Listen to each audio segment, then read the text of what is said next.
The Oklahoma City Thunder lose to the Denver Nuggets 127 to 124. Paul George hit a great shot to tie the game, but Gay Harris hit the game winner, and that was all she wrote.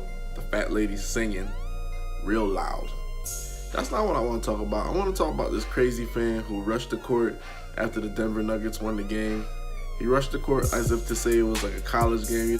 Unranked teams beat a ranked team. Everybody's rushing the court, jumping up and down. Well, this guy ran up on the court and rushed into the face of none other than Russell Westbrook, Brody. Brody wasn't having it, basically shoved him. And this leads to the question, should NBA players be allowed to whip some fans' asses? Some people will say, oh, well, no, that puts a black on the NBA. And remember the Malice in the Palace, but the reason the Malice in the Palace started is because somebody threw a beer on Ron Artest. And all the fans that were there pointed out the wrong guy, while the guy that did throw out the beer, he ran. The fans need to hold some kind of responsibility in getting their butts whooped. And that's just the point blank period. They need to get their butt whooped. You can't rush the court or storm on the court.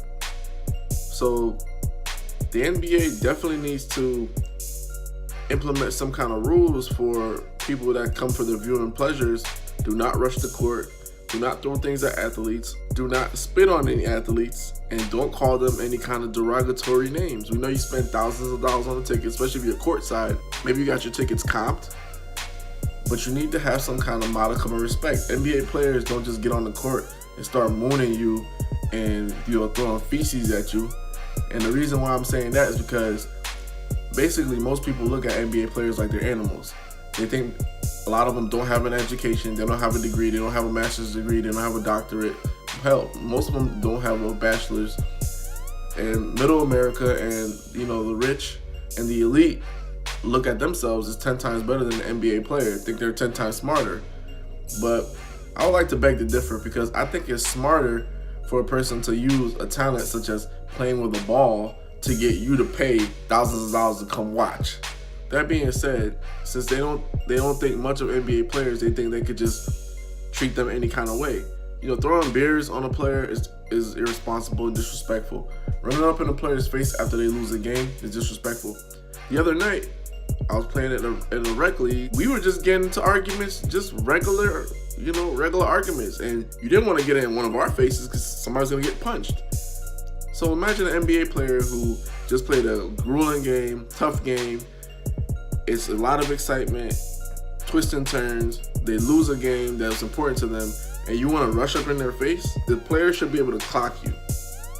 If not clock you, then security needs to do a tighter job. The NBA, in my opinion, has the loosest security protocol because the fans are right on top of you, so they could rush the court.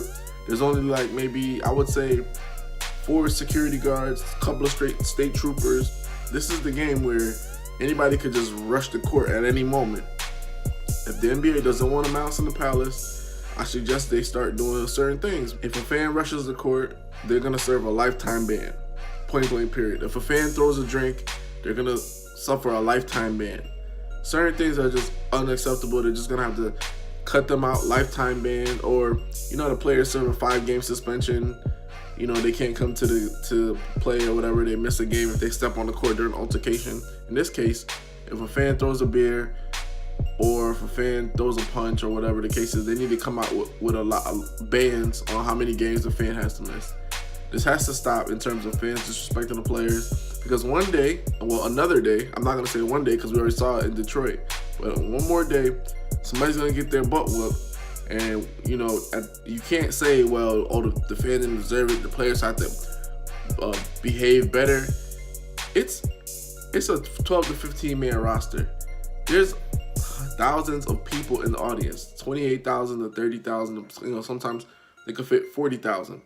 You think that those 12 guys are worried about being respectful when there's hundreds of people, thousands of people screaming at them, and then you have maybe 10 to 20 people that look like they're going to lunge?